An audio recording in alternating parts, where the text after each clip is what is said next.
En Colombia es noticia el anuncio de cambios en la cúpula militar que ha hecho el presidente Gustavo Petro.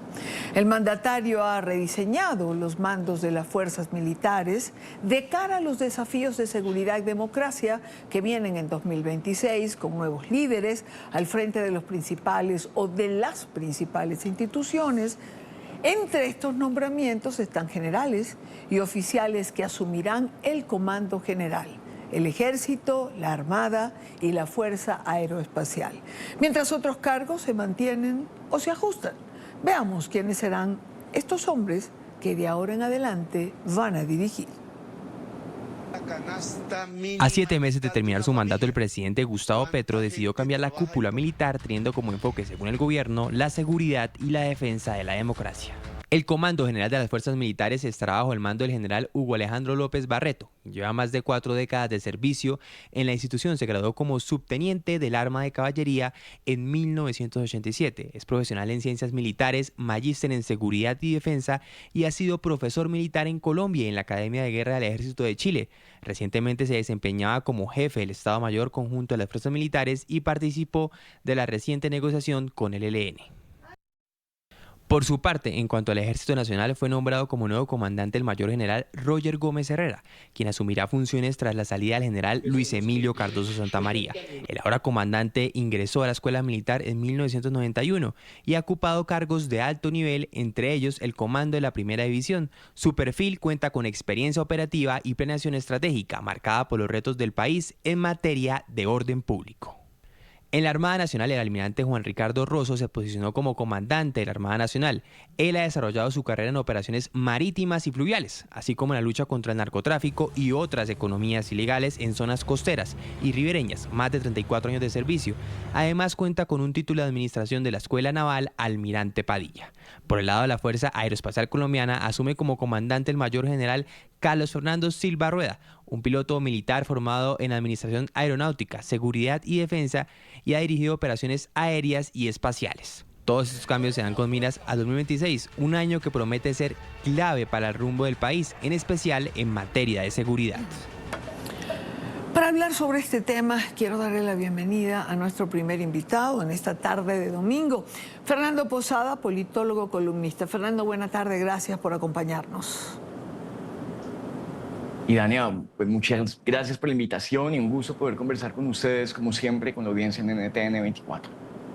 Un año turbulento, Fernando, el que está por terminar para la política colombiana. Muchos temas sobre la mesa, orden público, cambios en la cúpula militar, azonadas, secuestros, extorsiones, asesinatos. ¿Tu balance quizás? El balance es el de un gobierno que ha desprotegido a la población civil, que ha desprotegido a la fuerza pública también, en gran parte porque le ha apostado a una política de paz que es la de la paz total, y es una política absolutamente fallida, en la que además hay muchas preguntas y muchas denuncias de lo que parece ser la entrega de muchas prebendas y beneficios para grupos armados, para grupos ilegales, a cambio de muy poco o nada de parte de ellos. Y todo esto deja una gran inquietud, que es el año electoral que viene en apenas 6 meses. ¿Cuáles son las condiciones de orden público para las elecciones? Pero además también si el gobierno nacional, con toda esta serie de prebendas que ha ofrecido, con la paz total, con todos los acercamientos que ha hecho con jefes de sus grupos ilegales, con lo que se han denunciado en medios de comunicación con respecto a esos diálogos, si también se va a ejercer algún tipo de presión por parte de los grupos ilegales a favor de candidatos afines al gobierno nacional. Esta es una pregunta que queda luego de toda esta serie de denuncias y de inquietudes que hay por cuenta de la desprotección del orden público, de la ciudadanía y de la fuerza pública por parte del gobierno nacional. Bueno, Fernando, una de las críticas recurrentes en estos más de 3 años del gobierno Petro ha sido precisamente el deterioro sistemático de las condiciones de seguridad del país. Y este año, pues, no fue la excepción. No, 2025 de hecho fue uno de los años más difíciles para el orden público en materia de el ascenso, por ejemplo, en los ataques, en la presencia de grupos ilegales en municipios colombianos, en muy grave. Por ejemplo, la cantidad de muertes de miembros de la fuerza pública en ataques de grupos ilegales, que ha venido aumentando en los últimos 2 años y que es uno de los puntos más graves en este momento en Colombia. Pero también tenemos el caso, por ejemplo, de la extorsión, el caso también de los ataques a la población civil, de la toma de poblaciones por parte de grupos ilegales en departamentos como hemos visto, como en el caso de Cauca, por ejemplo, en departamentos como Arauca, como Chocó, como el norte de Santander, donde la situación está verdaderamente grave y que la respuesta del gobierno es seguirle apostando unos diálogos que a 6 meses de terminar el gobierno no han arrojado casi que ningún resultado. Mencionabas el año electoral del 2026 y bueno, tú mismo dudas de garantías, es decir, si no sabemos si los grupos irregulares pues pueden presionar, ¿de qué garantías hablamos? Bueno, pues hasta ahora hemos visto un panorama que es por lo menos muy preocupante y desalentador. Hemos visto, pues hace apenas unos pocos meses, que el presidente de la República se acercó a las instalaciones del Congreso con la espada de Bolívar a decir, literalmente diciendo, los vamos a borrar de la historia y vamos a desenvainar las espadas, una retórica tremendamente violenta. Y menos de un mes y medio después de esos discursos del presidente de la República, el jefe de la oposición en el Senado, el senador Miguel Uribe Turbay, fue asesinado mientras daba un discurso en la plaza pública, precandidato presidencial. De modo que pues hay muy graves precedentes pocos meses antes de estas elecciones, las tomas de grupos ilegales, de disidencias, de bandas delincuenciales en municipios de Colombia, que hacen preguntar qué tantas condiciones hay para el ejercicio libre de la democracia, pero además el solo tono del presidente y de sus ministros. Hemos visto permanentemente al presidente y a ministros del gobierno atacar a precandidatos presidenciales, a insultar, digamos, a mostrar que lejos de haber una condición de equilibrio y de garantías para todos los sectores, el gobierno está tomando partida cada vez con menos prevención y con menos vergüenza ante el público de hacerlo, cuando pues está totalmente prohibido de hacer. A propósito de las elecciones del próximo año, Fernando, ¿cómo ves el desarrollo de los candidatos y sobre todo las alianzas que se van tejiendo de cara a ese 2026 electoral? Pues lo primero que quiero decir, Idania, es que Colombia hace apenas 3 o 4 meses tenía una lista de más de 100 precandidatos, que como siempre se ha ido decantando, esos nunca van a llegar los 100 precandidatos al día de la primera vuelta, pero que de esos 100 precandidatos, los 2 candidatos más radicales de todos, los más radicales, estén punteando las encuestas, debe decirnos mucho como país. Y en especial por una sola cosa que hay que mencionar, y es que entre más radical sea el candidato de la derecha, más va a ser fácil la victoria del candidato Iván Cepeda en segunda vuelta. ¿Por qué? Porque en Colombia hay 4 millones de electores de centro. Nomás en Bogotá hay 1,5 millones de electores de centro, que ya hemos visto que votaron, por ejemplo, por Duque, muchos de ellos, pero que también votaron por Petro en la segunda vuelta de 2022 ante el candidato Rodolfo Hernández. Y en ese sentido, cualquier movida de la oposición en la política colombiana debe ser buscar que esos 4 millones de votos de centro, centro izquierda y centro derecha, que no están contentos con el gobierno nacional, pero que tampoco se identifican definitivamente con las opciones más radicales de derecha, pues ¿cómo se consiguen esos votos? Con un candidato moderado que pueda abarcar desde lo que es el centro izquierda hasta la centro derecha, bajo la imagen del desencanto con el gobierno nacional, pero también bajo la imagen de una moderación y bajo la imagen de una propuesta capaz de incluir a todos los opositores al gobierno Petro, no a los más radicales solamente. ¿Tendrá mucho que ver quizá la consulta interna de candidatos de centro derecha que está programada para el mes de marzo? ¿Cuán importante puede ser, Fernando?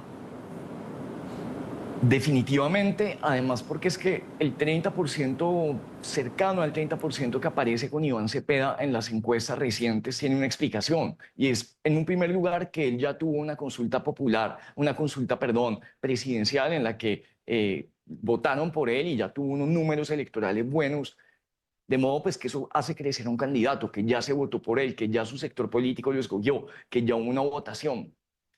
Y en ese sentido, pues ya la izquierda tiene un candidato que obviamente va creciendo y que ese 30% también lo explica una cosa, y es que es un número muy parecido a la aprobación que tiene el gobierno Petro. Pero también hay que decir entonces que así como la izquierda ya se hizo contar electoralmente, que ya tuvo una consulta, pues la consulta que tendrá la derecha y el centro, que es la gran consulta por Colombia, que tendrá lugar el mismo día de las elecciones legislativas, pues también permitirá contar los números de la oposición, unificar una sola candidatura, y en ese sentido pasaremos de tener una serie de candidaturas del 3, del 5, del 8% y tener una candidatura única, sólida, que ya es proclamada oficialmente por una votación, que tiene un aval único por todos esos partidos que participan y que recibe el apoyo de todos esos otros candidatos, de modo que eso también llevará indudablemente a posicionar y a que crezca esa alternativa de la oposición. Hay una gran pregunta que quiero dejar aquí. ¿Participará o no Sergio Fajardo? ¿Participará o no Juan Carlos Pinzón? Que también son opciones institucionalistas que se pueden identificar con la moderación en la oposición al gobierno Petro.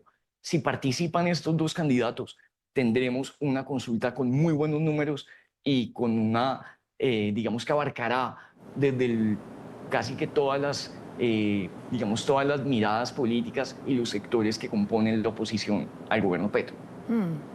Hablemos del órgano legislativo. ¿Cómo avanzaron las reformas propuestas por el gobierno del presidente Petro dentro del Congreso, Fernando? ¿Cómo caminaron? Muchas de ellas precisamente no caminaron. Bueno, de las grandes apuestas del gobierno nacional, la reforma a la salud, por ejemplo, tal vez la más importante de estas, o también ahora la discusión por la ley de financiamiento, el gobierno no vio triunfos significativos en su gestión legislativa, pero también vimos en la convocatoria del gobierno Petro a una consulta popular donde por apenas 2 votos no fue convocada esa consulta, de modo que el gobierno siguió teniendo sus mayorías o números muy cercanos a las mayorías, es decir, no se trató de un gobierno minoritario en el Congreso, en algunas de sus apuestas más importantes. ¿Cuál fue el problema grande? Que el presidente, por un lado, estaba buscando tener mayorías y mediar y tener una relación con el Congreso, pero al mismo tiempo está llevándole la espada de Bolívar a la puerta del Congreso a intimidar y a, digamos, a usar un lenguaje de confrontación, un lenguaje divisivo, un lenguaje beligerante, que obviamente no lleva a que las mayorías estén particularmente contentas o interesadas en construir con un gobierno que por un lado los está buscando, pero por el otro lado los está insultando y los está agraviando y los está intimidando con sacar a la ciudadanía a las calles a protestar contra el Congreso. De modo que esa es una muy mala táctica para mantener una relación con el Congreso. Hay que recordar que el gobierno Petro, cuando empezó su mandato, tenía cerca del 65% del total del Congreso de la República. Un número muy bueno para un gobierno. No es usual que esto ocurra para el inicio de un gobierno. Y el gobierno Petro tenía ese número y se dedicó fue a desperdiciarlo a punta de una relación muy turbulenta con el Congreso, muy poco estratégica, pero también con unas reformas que desde el inicio eran muy ortodoxas, muy radicales, y que en ningún momento el gobierno decidió, tal vez un poco con la reforma laboral, que sí la discutió un poco más con el Congreso, pero el caso, por ejemplo, de la reforma a la salud, una reforma tremendamente radical y más aún en su versión más reciente, que está todavía en el Congreso, y que en ningún momento buscó dialogarla con los sectores políticos interesados, como se hace en la democracia. Ahora, vayamos al plano, Fernando, de las relaciones internacionales. ¿Qué decir del manejo del gobierno de Colombia en este espectro? Ese es el punto en el que tal vez más se raja el gobierno nacional. Así busca y consigue algunos aplausos, así consigue unos aplausos de quienes de verdad creen que las relaciones internacionales se hacen con trinos a las 3 de la mañana y con megáfonos desafiando. Pero no, así lo que se construye son unas bases para apoyar a un presidente, pero no unas relaciones internacionales sólidas hacia el largo plazo que defiendan y protejan a la totalidad de una ciudadanía. Y ese es el punto precisamente, que el gobierno Petro no entendió, o entendió pero no le importó, que las relaciones internacionales no se construyen a partir de los aplausos que pueda conseguir un dirigente para él mismo, para su gloria personal, para su apoyo y para sus seguidores nacionales e internacionales, sino tomando decisiones prudentes, decisiones estratégicas, decisiones bien pensadas, decisiones calculadas, estudiadas por un equipo de diplomáticos profesionales que tiene la Cancillería para tomar decisiones, y no de acuerdo con el trino que el presidente sentado en cualquier momento le da por escribir sin consultar a todo el equipo profesional de la Cancillería, que lleva décadas aprendiendo qué es lo mejor para Colombia en términos internacionales.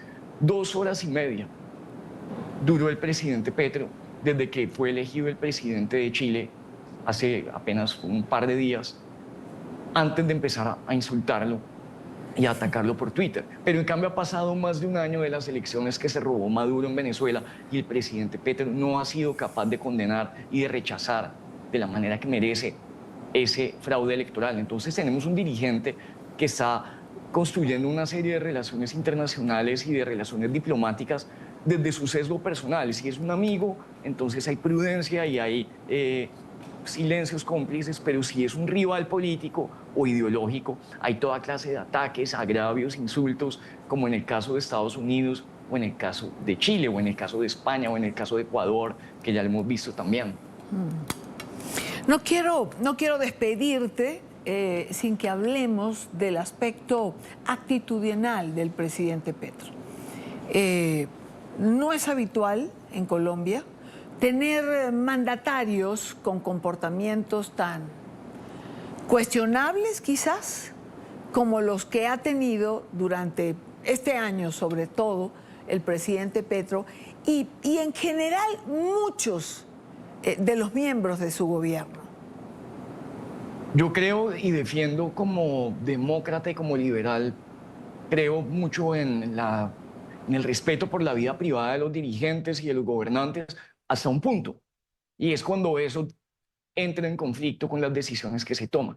Y he buscado que desde todos los espacios donde puedo estar, donde escribo, donde participo, no tener que hablar de la vida privada de los gobernantes. Pero eso se vuelve un problema, y hay que decirlo, cuando, por ejemplo, a las 3 de la mañana, quién sabe dónde y quién sabe cómo, el presidente empieza a escribir unos trinos delirantes contra el presidente de Estados Unidos, que meten a Colombia en una serie de apuros comerciales, internacionales, económicos, políticos y regionales. Entonces ahí es cuando uno dice, bueno, la vida privada de un gobernante hay que respetarla, hay que protegerla, sea quien sea que gobierne, pero a su vez, la vida privada de un gobernante no puede meter en problemas un país, como está ocurriendo aquí en Colombia. De modo que es muy grave que situaciones como este trino famoso del presidente Petro atacando y diciéndole toda clase de cosas al gobierno de Estados Unidos a las 3 de la mañana, tomando por absoluta sorpresa a la Cancillería,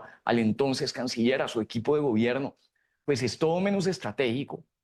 Y puede ganar algunos aplausos de los fanáticos más cercanos al gobierno Petro, pero definitivamente no es lo mejor para Colombia, no es lo mejor para la mayoría de la ciudadanía colombiana, y no es lo mejor para el largo plazo de las relaciones internacionales de Colombia. De modo que es muy preocupante lo que está pasando. Creo que es importante decirlo, y creo que en el año electoral que viene Colombia se estará jugando absolutamente todo su futuro.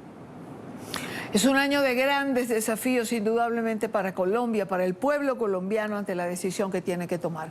Fernando, gracias por acompañarme, gracias por ayudarnos a hacer un balance de lo que es el cierre de este año 2025 para la administración del presidente Petro. Gracias, feliz año. Y Dania, muchísimas gracias a usted, a la audiencia de NTN 24, un feliz año, y nos vemos el año que viene con más opinión y análisis. Seguro que sí, seguro que sí. Gracias siempre por tenernos en cuenta.